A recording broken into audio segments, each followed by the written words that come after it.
Good morning, everyone. We're about to bring you the latest COVID-19 UAE updates. However, if you found this podcast through an article, which so many of you are doing, please hit that subscribe button wherever you get your podcasts so you can get your Dubai news daily. Good morning, Dubai. How are you doing? Welcome back to the Lovin Dubai show, where we go through all the trending stories that everyone in Dubai is talking about. A lot of big governmental news today. We're talking about Salik will be listed on the Dubai financial market. And we'll also be talking about Usain Bolt ran with his fans at Expo 2020 yesterday. The UAE will host COP28 in 2023. And Dubai's Free for All air show kickstarts today. And stay tuned, because later in the show we're going to be joined by V Fashion Week to learn all about why one of the biggest fashion weeks in Dubai is happening down at Dubai Financial Center. Oh, Dubai World Trade Center. Dubai World Trade Center. Let me get that name for you. Yeah, Dubai World Trade Center. Yeah. But before we get into all of this, Simran nudged me with a story today. I'm not quite sure why. Yeah, and I'm not trying to, get something in place in the office. No, don't try reading between the lines at all, Casey. Well, I have done. It is a really interesting conversation. So apparently, Portugal has banned employers messaging their employees outside of work hours. So they're trying to make sure that there's more work-life balance. And they've called it the law, the right to rest. They're giving people the right to rest. So basically means after 6 p.m. or whatever time you finish, your employer cannot message you, or they can face fines. Now, this is bigger companies with over 10 people, so smaller companies still got to work. But the bigger ones, there will be fines and sanctions basically put on companies if they break this law. Thoughts? Love that. Absolutely love that. We need that all over the world. France had implemented that a few years ago. I think 2017. Okay. Yeah. And I think it's just genius. But a law? Like, sure, no one wants to get after-hour messages. Yeah. I don't want to think about work, and I make a very concerted effort more recently to just not look at my phone. Yeah. But at the same time, I've changed my phone recently, so I'm getting updates, and then it's more frustrating. Turn off your updates. Don't respond. No, but then you can get in trouble for not responding. It's like, we've sent you, the company can very well say, we've sent you a WhatsApp. How is that you haven't responded to the WhatsApp message? Right? Like, how have you completely not seen the WhatsApp message? I think it 100% depends on the industry you're in. Ali? Is it crucial? Is the company going to go bankrupt? Is it urgent? That's what he's saying. Is it urgent? Exactly. But the thing is, it depends. So, like with us, let's say, for example, we're obviously talking from our own experience. Is it urgent for example, work with doing with clients to get that live? Or is there breaking news? Is it urgent? Kind of in that moment. But then you have to answer, why are you being messaged? Like, surely is there not someone else that can do it? Those are the questions. So I think for us, I think just turn off updates and you're not required. There should be someone who's able to do it for you. And usually there is, we are not specifically required to work after hours. Do I think that employers should be messaging their employees after work hours? Basically, in circumstances. No, but if you're working, I'm not going to, if I have a message to send, I'm not going to wait until 6 a.m. to send, or 8 a.m. to send it. Yeah. I'm going to send it when I'm working. But do I ever expect people to reply? No. But it depends. No, we're talking about in our own specific thing. Yeah. In wider, stepping out of our lens, I think it's fantastic.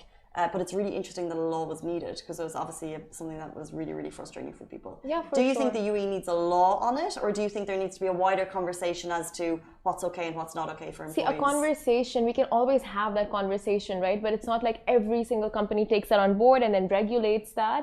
And so many people always complain about they get non-stop emails even over the weekend when they're not supposed to be working after hours, and if they don't respond, it's like everything just goes into a frenzy in the company with the management, all of that. So no matter how much you have a conversation on a certain topic, sometimes it just does not get implemented, right? Unless it's regulated in terms of law. And even if you I'm taking my boss to court because I got the after-hour messages. If it's really urgent, super, super urgent, I'm sure there will be a bracket as to when and where and why and what's okay to be messaged after work hours. You know what I mean? Yeah, my naive view is, let's say, for example, what companies have had that conversation, and then what companies, and it really depends on how much your employer cares about your welfare. Because let's say they've never had the conversation, maybe they've never really thought about the fact that this department messages this department. So is a conversation needed? Do you guys in your offices need that conversation? Do you think a law is required yet? And like you said, department with departments, it's sometimes not even the boss, you know, or like your superior. 100%. It's a whole, someone's trying to get something work done at this hour, and then it depends on you if you feel like you need to respond, or if you're just going to say exactly, we turn your notifications off. That would be my. Doesn't always work like that. There are people who just cannot turn off, and then you get calls. Yeah, I know. I say that, but I'm it's hard. The calls. Turn off your phone. No. End call. End call. No, that's rude. And then you have your career end the next day. No, thanks. My mental health is more important. Okay, Ali, it's just. Facts. Okay, we'd love to get your thoughts on that. Let's jump into our top story. Salik will be listed on the Dubai financial market. This was announced yesterday by His Highness Sheikh Maktoum bin Mohammed bin Rashid Al Maktoum, who is the finance minister. He announced in a series of tweets that the UAE is taking a step in order to diversify government companies and to boost the market overall. This move is actually expected to increase the size of the market up to 3 trillion. The aim of Salik, as you guys know, is to ease traffic on the roads and add to state revenue to improve the system. So when it was launched in 2007, 3 million cars have registered to date. And there are, of course, 8 Salik tolls spread across Dubai. And now if you'd like to own a part of Salik, you soon will be able to. That is incredible. It's great to see just how that diversifies the market, and like it just attracts more people to put their companies in the listings. Yeah, I think we're waiting for more. Like, for example, Emirates is obviously still a private company, but as you know, the Dubai financial market is growing. It's the first financial market to have offered its shares through IPO in the Middle East, and it's actually also a leading financial market in this region here. Do you want to buy some Salik? Do we want to own some Salik, considering all the fines that we've paid over the years? And by we, I mean my boyfriend who does the Yes, it's a bright future for Salik. Bright future. Don't say that. We don't want more of it. Well, we're not investors, Simran and I. Maybe you can't tell, but Ali actually is. Could you see yourself? Are you interested in this new IPO? Yeah. So am I. Oh, you're interested? You would invest? I'm just thinking. In Salik? I'm gonna, update my portfolio with Salik. To be honest, any Dubai company is a good investment. You just know, like, it's all going uphill, and they have a vision, they have a plan that they've been shared. There was also news that the UAE government has shared the plan, the future, the vision they have for Dubai with like international governments. So it's like they have a vision, so you would want to invest in their vision, knowing it's going somewhere. And now we can. In Salik. In Salik. Let's jump into our next story. Simran. Yes. You ran with Usain Bolt this weekend. Well, I didn't run with him, but fans got to run with him. So a historic moment was marked at Expo 2020. And as Usain Bolt ran with fans yesterday, Usain Bolt was down at Expo 2020 Dubai for a family run in association with Gatorade and PepsiCo. And all the ticket proceedings from the run for a good cause went to the Al Noor Rehabilitation Welfare Association for People of Determination. And the family run kicked off at the Russia Pavilion at 9:30 a.m. And the man of the hour arrived at 9:19 a.m. and fans went berserk seeing him. Now this was a total historic moment for Expo 2020, because when you look back and you just, after 6 months, like March, when we recap on what are the big events that happened at Expo, this is definitely one of those moments. Like, some visitors at Expo had no idea Usain Bolt was coming, and they saw. Yeah, and they saw such a like massive rush happening at the Russia Pavilion. Like, okay, what's happening? One of them saw him, and I don't think she was part of the run or anything. She just went like crazy, like, oh my God, I'm Usain Bolt. So cool. It was a moment, like really one of the historic moments for sure. And kids from the age of 8 to adults, senior citizens, everyone present took part like a sport, and fans of the #1 athlete in the world didn't go back home disappointed. He was so friendly. He generously clicked selfies with a number of them. I don't think he made it to the finish line though. What? Yeah, he was fast. Tired. A lot of people there. Good runners in Dubai. Right? He couldn't keep up. No. Speaking of not being able to keep up, so you were there covering the event. Yes. And you say you didn't run, but like I saw Chris Fade, and Chris Fade was like there. He was like boom, boom, and I know he got to interview and host Usain as well. So that's obviously super cool. But you could have probably nudged in. You could have been like, oh my god, oh my god, that would have made me so happy to see you running beside Usain Bolt. Like I'm all the way down here, and he's gonna be up here. Hey. Did you wear running gear? Did you plan on running, and then you realized it wasn't going to be the best idea for taking coverage? No, not really. I wasn't planning on running. I was planning on jogging, but it's fine. Like I got the nice footage, and then I was happy. I sat on a buggy, went around. You went from the start to the finish in a buggy. And did you beat Usain Bolt? Oh my god, no! No, he started running at the very end. Like everyone went, and then he ran, and still he made it to like half the finish line, and then he started getting crowded around. So like there was a huge crowd. So I think then they're like, for security reasons, they took him in a buggy and just like took him to the Gatorade Pavilion for interviews. But Chris Fade, first of all, he broke the ice so well with Usain Bolt. Like I really don't think they met before this, or maybe they did, but I doubt. And just from the second he introduced him and started asking the questions and hyped him up, it was so like the ice broke instantly. Yeah. So natural, and everyone was so much at ease. The hype was just like building up as so good in terms of like when there's crowds around and building that hype and getting people paying attention. He's fantastic. Oh my god! And then they started running together. I know, this is a video you have, and that's why I was like, imagine if it was Chris Fade, Usain Bolt. I'd love to have seen you beside him. It would have been cute if because you can rock a sports gear and run. I would just be like tripping. What is running? I don't know how to move my feet at the same time. It's not true, Simran. It's Dubai Fitness Challenge. People were out. That was the moment. Oh, but it was amazing, Casey. Like all ages. But it's amazing to see kids. Like they know who he is, and they're just legend. Honestly. Let's move on from something incredible that's happening right now in Dubai, which of course is Expo, to something incredible that's going to happen in 2023. The UAE will host COP28. So the final deals of COP26 were announced last night. It's happening in Glasgow. And you may or may not be aware that some last-minute disappointment regarding rephrasing. So they talk about coal use, and the plan was in the final deal it said we're going to cut it out, and then the rephrasing by a couple of countries rephrased it to we're going to cut it down.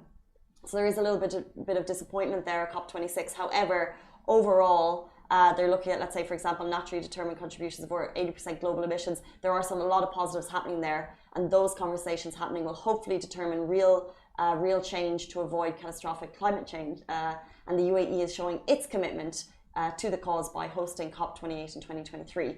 So this was announced. It's massive for the UAE. The UN Framework Convention on Climate Change, that's the UNFCCC, will officially announce that the UAE will host the 28th conference in 2023. Nearly 200 countries are expected to gather again, and it's a concerted action to cap global greenhouse gas emissions and unite people together against climate change. And it's not just uniting people, by the way. This is the biggies, the big industries, the coal, the gas, the oil, everything. It's the big industries. So what decisions they make the massive changes. So I think from COP26, they said that most countries have agreed to get down to zero net emissions by 2050. Those are the big decisions that need to happen for climate change to see real impact on climate change. So the fact that the UAE is hosting it is a great commitment from our side to get there. That's brilliant and so needed. Now, His Highness Sheikh Abdullah bin Zayed Al Nahyan, Minister of Foreign Affairs and International Cooperation, said COP28 in 2023 will and must be Solutions COP. And I am confident that the rich experience of this young, inclusive nation in advancing practical, viable and shareable solutions to the world's most pressing challenges will again come to the fore as we host the world for the UN Climate Change Conference in 2 years' time. Now, the UAE Net Zero by 2050 strategic initiative announced earlier this year shows our own unwavering commitment to promoting climate action. Further, in new investment commitments and partnerships, we are illustrating our determination to support the world in addressing climate change and so I really honestly think this is brilliant for Dubai to have this conversation, the UAE to get on this forum. And it's so needed right now with just seeing everything happening around the world, from earthquakes to tsunamis, floods. Like these are all results of climate change, and just like world hunger, droughts. There's so much. If we take the right steps towards climate change, we can be preventing ourselves from such a catastrophic future. So this is such a needed conversation. Yeah, true. And it's signing those deals to make it happen by the guys up top. So more of that, please. And the UAE is really taking so many steps to becoming more sustainable. Now, if we just look at Expo 2020, like the whole I think idea behind it is to have sustainable pavilions, promote sustainability, and just the solar power, like the sustainable pavilion, it's all solar powered. And it's like you can see the UAE is taking initiatives and now having that conversation with global leaders and pushing it, like really pushing the agenda of combating climate change. 100%. It's amazing. Moving on to something free and fun starting today. Now, Dubai's Free for All air show kickstarts today. Now, you may have seen fighter flights, fighter jets, whizzing around Dubai skies, and like me may have wondered what on earth is going on. Is it for the Expo? Is it for some celebration, for some launch? But here is the lowdown. Now, what you've been seeing are glimpses of what was in rehearsal for the big air show that's all set to kickstart today. Now, the 17th edition of the air show is set to be the biggest held in the UAE till date at the World Trade Central Dubai Air Show site from November 14th to 18th. And those wishing to attend are being advised to pre-register as the number of seats are limited. The show will see 1,200 exhibitors from 150 countries. And as Simran said, the general public can access for free. There are also free shuttle buses from Expo as well as Ibn Battuta metro stations to the Dubai Air Show site. The venue will be open from 1 p.m. to 5:30 p.m. from today until Thursday, November 18th. Now, access for the general public will be limited to the Skyview area, so not the main air show exhibition hall, which is pretty cool. And like you said, that we're seeing some incredible kind of visual displays in the sky. But it's also interesting that it's going to be the biggest because obviously the aviation industry has been the biggest hit in the last number of years. So to know that they're coming back strong. I also know that the script is performing. But I think the air show is this like very exclusive private event after. So it's quite hard to, I think like tickets are like gold dust for this, but the script are going to have like a private performance. Every year it's quite a big one. But yeah, there'll be aircraft on display, of course. And then you can upgrade your experience to this is Dubai, so you can always upgrade your tickets if you need to. Well, I'll tell you, Casey, for these events, the exhibition hall, right, they have all these brands coming and showing off like what are they going to be doing, what are their future plans for the brand for aviation. They give the best goodie bags. Oh, interesting. Tell me more. The best goodie bags. I love a goodie bag. They give you those model planes and they give you like cute stuff. I don't know, like sometimes they give you a shirt. Some even give you vouchers, the really good ones. Oh, well, I feel like at Expo you get a lot of good goodie stuff as well. Etihad gives amazing stuff. In Expo they give goodie bags. No, when you go to the different pavilions you get free stuff. No, not all of them. Not all of them, but some of them. 100%. You get a free experience. Free coffee, free water. You need to know where to go. True, some of them, yeah. Oh yeah, free water is you get free water quite a lot in Expo. You can fill up your water and then you can choose like free flavored water with Aquafina. It's all go down there. By the way, if you haven't been to Expo, please just go. It's absolutely phenomenal. And as soon as you go, you'll realize that you'll need to go a couple of more times because there's so much to do there. Your stories yesterday look super cool. Like it's just phenomenal. Yeah, you found some cool stuff. Oh, at Expo, my story. Yeah. Oh my God! Yesterday, I really went to the best pavilions. I made a note of the good ones to go to. I went straight to them, nowhere else. Commitment, Simran, love it. The good ones are really good. Well, I wonder if they're all good in their own way. That's true. You're probably thinking from like a visual Instagram story. That is so true. Point. That is so true. No, yes. Okay, let's move on. Very soon we're going to be joined by Dr. Harmeek Singh, who is going to tell us all about V Fashion Week, which is coming to Dubai from November 17th. So as soon as air show is done, then get yourself to V Fashion Week right after this. Lovin Extra is here. This is the new membership, and while absolutely nothing changes for our readers, extra members get access to premium content, exclusive competitions, and first look for tickets and access to the coolest events across the city, and Lovin merch. If you subscribe right now, a very cool Lovin Red Eco Water bottle will be delivered to your door. Welcome back to the Lovin Dubai show. We're now joined by Dr. Harmeek Singh, who's founder and chairman of Plan B Group, to tell us all about V Fashion Week, which is taking place from November 17th to November 20th. Welcome to the show. Thank you for having me. Not at all. And we're hearing more and more this year about V Fashion Week. Give our audience an explainer as to what exactly it is. First of all, I think it's a new chapter for Dubai. It's a new chapter for events. We have been looking at things where probably we have come up with a refined version for how the calendar is looking, where we have been very specific about how Dubai leads the pack.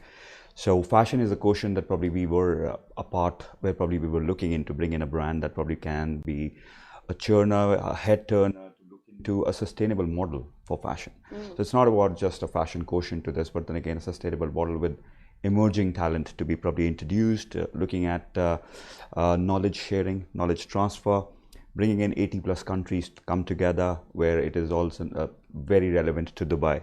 So We Fashion Week happened with a collaboration, a tri-party collaboration with the A Square London, who have been working on the We Fashion Week, which had the first edition in July, Plan B and DXP Live coming together. So for me, or my friends who are interested in fashion, what's it going to be like when we get down there? What are kind of the different experiences? Are there going to be shows, or is it workshops, or what are the specific events taking place at V Fashion Week that are going to reel us in?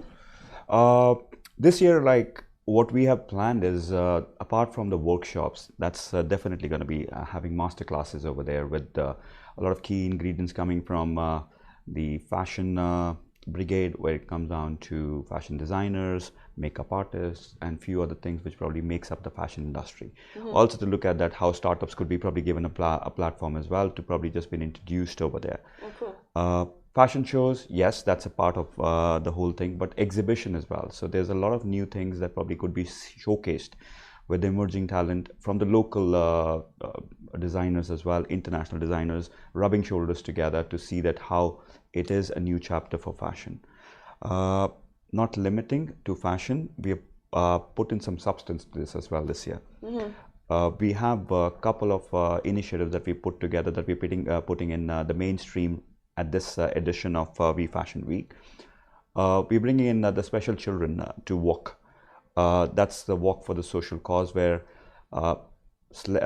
creme de la creme of Dubai are going to walk with one child, and that's going to be probably just a relevant portion to realize that it's an equal society, and we are very well known for Dubai to have the underlined version of Dubai Cares. So that's one show that people should be looking out for as well on Saturday. But there's something that probably is in store which nobody talks about, and us at Plan B and partnership, we come together to come up with a cause that is very close to our hearts. We have spoken about how do we actually make an equal society, an equal platform for everybody to be probably relating to and being given equal opportunities as well. The skilled workforce has always been the one that probably, the building that we are sitting in right now is also built by them. But then again, how do we actually relate to this when it comes down to being called as blue-collar workers? So how can a color define a sector? So we have something in store which we are launching this edition on the 17th of November. It's called Beyond Blue, Fight Against the Color. Interesting. Yeah. And how are you going to share that with the public when they arrive? Is it a new message that you'll be sharing? How are you going to share that? We have put this together as a symbolic feature, as Dubai is known for, and as we have been looking at the kind of changing landscape over here with everybody. Like, I come from a different part of the world, but then again, this is my country as much as it's for anybody else. So equality is one thing, and tolerance is what we work on. We have shortlisted a few of the skilled workforce to actually come on board. They're going to walk the ramp. So you mean Beyond the Blue, so people can get to know personalities, so people stop looking at colors of uniforms and you can get to see them as people, so human. Yes, and that's something that probably people don't talk about, you know. And we have looked upon this as a very serious cause, and this, I think it's very close to my heart as well, and as is for partnership, who have joined hands as creating this IP together, which is going to be launched at the V Fashion Week. Okay, yeah, so if you're just joining, we are of course talking about V Fashion Week, which is taking place from the 17th to 20th of November. Also, in terms of designers, you mentioned local, you mentioned international, but you are going to have the youngest Emirati designer showcasing one of her collections, right? Yes, that's there on cards and wear, and some of the things that probably are still getting, we are getting a lot of good reviews and people still joining in. So it's going to be a full lineup been showcased with some new designers to be introduced as well within the coming day or two. And is it true it's the longest fashion walk, longest catwalk in the Middle East? We're trying to actually just get that record under our belt. Wow. How long is that? It is around 24 meters, but then again, we are putting this together. To make sure. I wonder how, if models have to fix their walk or change their walk so they can prepare for it. Is there a theme this year? The theme is Dubai. Theme is togetherness. I think We Fashion Week is bringing the sustainable model to place. So sustainable as Dubai and UAE have launched in 2040 as being the wellness and well-being of people over here. This again is a sustainable model, a kind of an ecosystem that we're looking in. It's not about fashion only, it's about people. And what is your particular favorite part? Let's say, for example, if you're going and which piece are you looking forward to the most over the 4 days? I'm looking in for the youngest Emirati designer to showcase, because I think future is what I look in for. So the seeds that we sow right now, these are the people, these are the kind of talent that probably needs to look at. They are representing our country. They're going to represent that on the international level. I like to see hope, and future is hope for me. Amazing. What a great message. Thank you so very much. This is Dr. Harmeek Singh, founder and chairman of Plan B, and also telling us everything about We Fashion Week, which is taking place November 17th and November 20th at Dubai World Trade Center. At Dubai World Trade Center. Thank you so much for your time. Thank you. Thank you. Guys, that is it for us on the Lovin Dubai show. We're back with you every single weekday morning, same time, same place. Stay safe, wash your hands. Bye-bye. Guys, that is a wrap for the Lovin Daily. We are back same time, same place every weekday morning. And of course, don't miss the Lovin Show every Tuesday where I chat with Dubai personalities. Don't forget to hit that subscribe button and have a great day.